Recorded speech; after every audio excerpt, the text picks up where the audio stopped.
AD 30 തെക്കൻ ഇസ്രായേലിലെ യഹൂദിയ പ്രവിശ്യയിൽ നടന്ന ചരിത്ര പ്രാധാന്യതയുള്ള ഒരു സംഭവത്തെക്കുറിച്ചാണ് നമ്മൾ ഇന്ന് ചിന്തിക്കുന്നത്. യഹൂദന്മാരുടെ പ്രധാന പെരുന്നാളായ പെസഹ പെരുന്നാൾ 7 ദിവസം നീണ്ടു നിൽക്കുന്നതാണ്. അതിൽ ഒരു പെസഹ പെരുന്നാളിൻ്റെ വെള്ളിയാഴ്ചയാണ് യേശു ക്രൂശിക്കപ്പെടുന്നത്. യേശു ക്രൂശിക്കപ്പെടുന്നതിൻ്റെ തലേ ദിവസം വ്യാഴാഴ്ച തൻ്റെ 12 ശിഷ്യന്മാരുമായിട്ട് ഒരു മാളിക മുറിയിൽ പെസഹ അത്താഴം കഴിച്ചു. യേശു തൻ്റെ ശിഷ്യന്മാരുടെ കാൽ കഴുകി. യേശുവിൻ്റെ ശിഷ്യനായ യൂദ തന്നെ ഒറ്റിക്കൊടുക്കുവാൻ അവിടെ നിന്ന് പുറപ്പെട്ടു പോയി. യേശു തനിക്ക് സംഭവിക്കുവാൻ പോകുന്ന കാര്യങ്ങളെക്കുറിച്ച് വിശദീകരിച്ചു. മാത്രമല്ല തൻ്റെ ശിഷ്യന്മാരെ ധൈര്യപ്പെടുത്തി. യോഹന്നാൻ്റെ സുവിശേഷം 17-ാം അധ്യായത്തിൽ പറഞ്ഞിരിക്കുന്ന മഹാപുരോഹിത പ്രാർത്ഥന യേശു കഴിച്ചു. പിറ്റേ ദിവസം വെള്ളിയാഴ്ച അതിരാവിലെ ഇരുട്ടുള്ളപ്പോൾ തന്നെ തൻ്റെ 11 ശിഷ്യന്മാരുമായിട്ട് യേശു ഗത്സമന തോട്ടത്തിൽ എത്തുന്നു. യേശുവിൻ്റെ ശിഷ്യനായ യൂദാസ് ഒരു കൂട്ടം ആളുകളുമായി ഗത്സമന തോട്ടത്തിലെത്തുന്നു. ആ കൂട്ടത്തിൽ യഹൂദന്മാരുടെ മതപ്രമാണിമാരും റോമൻ പടയാളികളും ഉണ്ടായിരുന്നു. എന്തുകൊണ്ടാണ് ഇവർ ഇരുട്ടുള്ളപ്പോൾ തന്നെ യേശുവിനെ അറസ്റ്റ് ചെയ്യുവാൻ കടന്നു വന്നത്? കാരണം അവർ ജനക്കൂട്ടത്തെ ഭയപ്പെട്ടിരുന്നു. എന്തുകൊണ്ടാണ് ജനക്കൂട്ടത്തെ ഭയപ്പെടുവാൻ കാരണം? ചില ദിവസങ്ങൾക്ക് മുൻപ് യഹൂദന്മാർ യേശു മശിഹായായി അംഗീകരിച്ച് യേശുവിന് ഹോശാന പാടിയതുകൊണ്ട്. ശിഷ്യന്മാരുടെ ഇടയിൽ യേശുവിനെ തിരിച്ചറിയുവാൻ ബുദ്ധിമുട്ടുള്ളതുകൊണ്ട് ഒരു അടിമയുടെ വിലയായ 30 വെള്ളിക്കാശ് യൂദായ്ക്ക് കൊടുത്തു. യൂദ ചുംബനത്തിലൂടെ യേശുവിനെ ഒറ്റിക്കൊടുത്തു. മഹാപുരോഹിതനായ അന്നാസിന്റെ അരമനയിലേക്ക് യേശുവിനെ അറസ്റ്റ് ചെയ്തു കൊണ്ടുപോയി. വെള്ളിയാഴ്ച നേരം പുലർന്നിട്ടില്ല. ഇരുട്ടുള്ളപ്പോൾ തന്നെ അന്നാസിന്റെ അരമനയിൽ നിന്ന് മഹാപുരോഹിതനായ കയ്യപ്പാവിന്റെ അരമനയിലേക്ക് യേശുവിനെ കൊണ്ടുവന്നു. യഹൂദന്മാരുടെ 71 അംഗങ്ങൾ അടങ്ങുന്ന സന്നിധ്രി സംഘവും അവിടെ കൂടി വന്നു. മഹാപുരോഹിതനും സന്നിധ്രി സംഘവുമാണ് അന്നത്തെ സുപ്രീം കോർട്ട്. അവർ അവിടെ വെച്ച് യേശുവിനെ വിചാരണ ചെയ്തു. എന്നാൽ പറയത്തക്കതായ ഒരു ക്രൈം നടന്നിട്ടില്ല, ഒരു സാക്ഷികളില്ല, ഒരു തെളിവുകളുമില്ല. എങ്കിലും യേശുവിനെ കുറ്റക്കാരനായിട്ട് അവർ ഡിക്ലെയർ ചെയ്ത് മരണശിക്ഷ വിധിച്ചു. വെള്ളിയാഴ്ച പ്രഭാതം മഹാപുരോഹിതൻ ഉൾപ്പെടെ സന്നിധ്രി സംഘം മുഴുവനും അന്നത്തെ റോമൻ ഗവർണറായ പൊന്തിയോസ് പീലാത്തോസിന്റെ ആസ്ഥാനത്തേക്ക് കൊണ്ടുവന്നു. എന്തിനു വേണ്ടി? കാരണം മരണശിക്ഷ നടപ്പിലാക്കുവാനുള്ള അധികാരം യഹൂദന്മാർ റോമൻ ഗവൺമെന്റ് കൊടുത്തിട്ടില്ല. അത് നടപ്പിലാക്കുവാനുള്ള അധികാരം ഒരു റോമൻ ഗവർണറിന് മാത്രമേ ഉള്ളൂ. യഹൂദന്മാർ കൊണ്ടുവരുന്ന ഏത് ക്രിമിനൽ ചാർജിനും അതിന് ശിക്ഷ നടപ്പിലാക്കുവാനുള്ള അധികാരം ഒരു റോമൻ ഗവർണറിന് മാത്രമേ സാധ്യമാകുകയുള്ളൂ.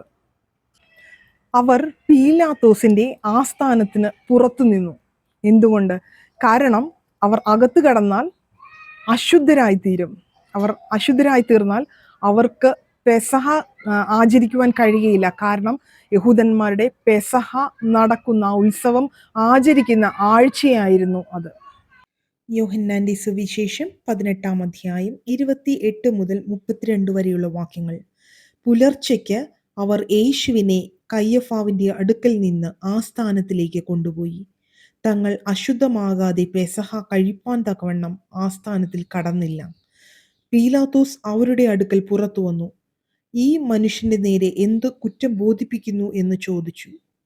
കുറ്റക്കാരൻ അല്ലാഞ്ഞു എങ്കിൽ ഞങ്ങൾ അവനെ നിന്റെ പക്കൽ ഏൽപ്പിക്കയില്ലായിരുന്നു എന്ന് അവർ അവനോട് ഉത്തരം പറഞ്ഞു.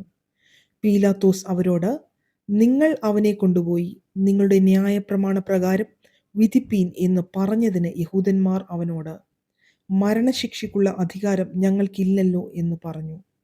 യേശു താൻ മരിപ്പാനുള്ള മരണവിധം സൂചിപ്പിച്ച വാക്കിന് ഇതിനാൽ നിവർത്തി വന്നു. മത്തായിയുടെ സുവിശേഷത്തിൽ യേശു തൻ്റെ മരണം എപ്രകാരം ആയിരിക്കും എന്ന് പറഞ്ഞിരുന്നു. മത്തായിയുടെ സുവിശേഷം 20-ാം അധ്യായം 17-ാമത്തെ വാക്യം മുതൽ. യേശു യെരുശലേമിലേക്ക് യാത്ര ചെയ്യുമ്പോൾ 12 ശിഷ്യന്മാരെയും വേറിട്ട് കൂട്ടിക്കൊണ്ട് വഴിയിൽ വെച്ച് അവരോട് പറഞ്ഞത്, നാം യെരുശലേമിലേക്ക് പോകുന്നുവല്ലോ. അവിടെ മനുഷ്യപുത്രൻ മഹാപുരോഹിതന്മാർക്കും ശാസ്ത്രിമാർക്കും ഏൽപ്പിക്കപ്പെടും. അവർ അവന് മരണശിക്ഷ കൽപ്പിച്ച് പരിഹസിപ്പാനും തല്ലുവാനും ക്രൂശിപ്പാനും അവനെ ജാതികൾക്ക് ഏൽപ്പിക്കും. യോഹന്നാന്റെ സുവിശേഷം 18-ാം അധ്യായം 37 മുതൽ 40 വരെയുള്ള വാക്യങ്ങൾ. പീലാത്തോസ് അവനോട്, എന്നാൽ നീ രാജാവ് തന്നെയോ എന്ന് പറഞ്ഞതിന് യേശു, നീ പറഞ്ഞതുപോലെ ഞാൻ രാജാവ് തന്നെ. സത്യത്തിന് സാക്ഷി നിൽക്കേണ്ടതിന് ഞാൻ ജനിച്ചു, അതിനായി ലോകത്തിൽ വന്നുമിരിക്കുന്നു. സത്യതൽപരനായവൻ എല്ലാം എൻ്റെ വാക്ക് കേൾക്കുന്നു എന്ന് ഉത്തരം പറഞ്ഞു. പീലാത്തോസ് അവനോട്, സത്യം എന്നാൽ എന്ത് എന്ന് പറഞ്ഞു. പിന്നെയും യഹൂദന്മാരുടെ അടുക്കൽ പുറത്തു ചെന്ന് അവരോട്, ഞാൻ അവനിൽ ഒരു കുറ്റവും കാണുന്നില്ല.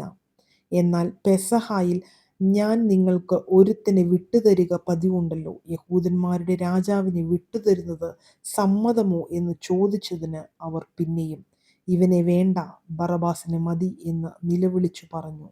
ബറബാസോ കവർച്ചക്കാരൻ ആയിരുന്നു. ഞാൻ ഈ മനുഷ്യനിൽ ഒരു കുറ്റവും കാണുന്നില്ല, പീലാത്തോസ് പറഞ്ഞു.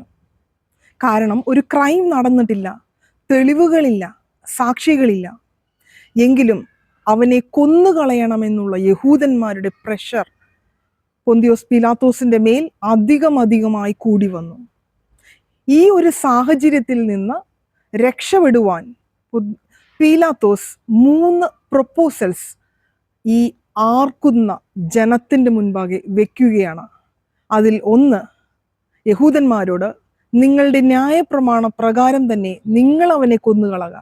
എന്നാൽ അത് നടക്കാതെ വന്നപ്പോൾ രണ്ടാമത്തെ പ്രൊപ്പോസൽ മുൻപിലോട്ട് വെക്കുകയാണ്. എല്ലാ പെസഹായ്ക്കും ഒരു തടവുകാരനെ ഞാൻ വിട്ടുതരാറ് പതിവുണ്ടല്ലോ. യഹൂദന്മാരുടെ രാജാവിനെ തന്നെ ഞാൻ വിട്ടുതരാം. എന്നാൽ ഞങ്ങൾക്ക് ബറബാസിനെ മതി, അവനെ ക്രൂശിക്ക എന്ന് ജനം ആർത്തു പറഞ്ഞു. മൂന്നാമതായിട്ട്, ഞാൻ ചാട്ടവാറുകൊണ്ട് അവനെ അടിപ്പിച്ചിട്ട് വിട്ടയക്കും എന്ന് പീലാത്തോസ് പറഞ്ഞു.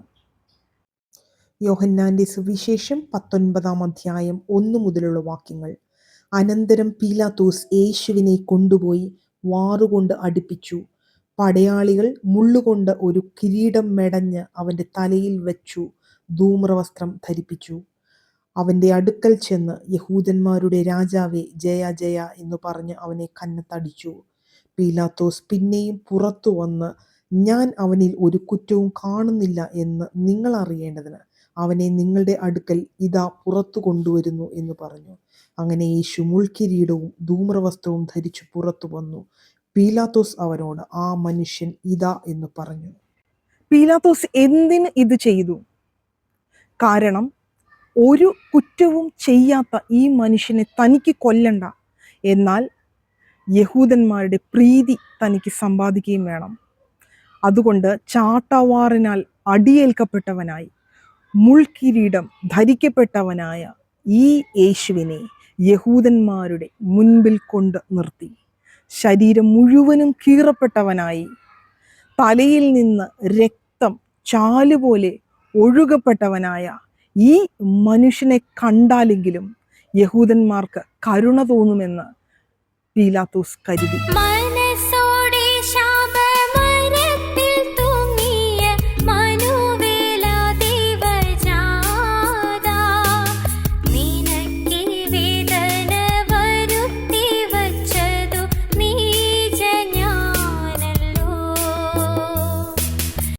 ചർച്ച് ഓഫ് ഫ്ലാഗ്ലേഷൻ അല്ലെങ്കിൽ യേശു ചാട്ടവാറ അടിയേറ്റ സ്ഥലം യെരുശലേം പട്ടണത്തിൻ്റെ ഉള്ളിലാണ് ഈ ചരിത്ര സംഭവം നടന്ന ചർച്ച് സ്ഥിതി ചെയ്യുന്നത്.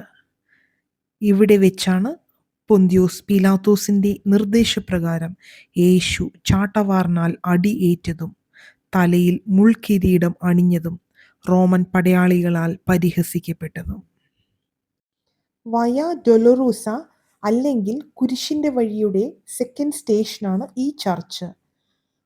പ്രവേശന കവാടത്തിൽ ഒരു ലാറ്റിൻ എഴുത്തും 5 ക്രോസ് എംബ്ലവും കാണാം.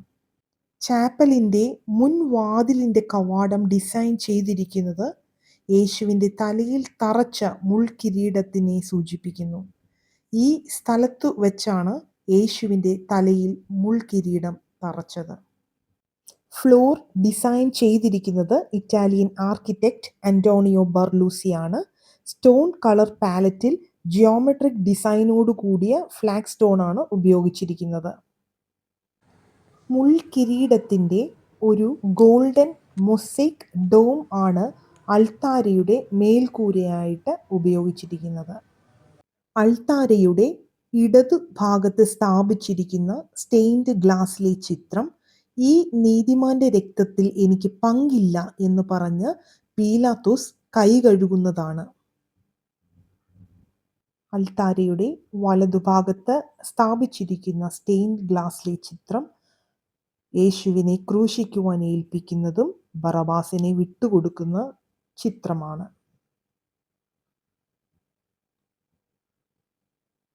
അൾത്താരയുടെ നടുക്ക് സ്ഥാപിച്ചിരിക്കുന്ന സ്റ്റെയിൻഡ് ഗ്ലാസിലെ ചിത്രം യേശുവിനെ റോമൻ പടയാളികൾ ചാട്ടവാറുകൊണ്ട് അടിക്കുന്നതും തലയിൽ മുൾക്കിരീടം ധരിപ്പിക്കുന്നതും ധൂമ്രവസ്ത്രം ധരിപ്പിച്ച് യഹൂദന്മാരുടെ രാജാവേ ജയ ജയ എന്ന് വിളിച്ചു പറഞ്ഞുകൊണ്ട് പരിഹസിക്കുന്നതുമാണ്. ഈ 3 സംഭവങ്ങളും നടന്നത് ഈ സ്ഥലത്ത് വെച്ചാണ്.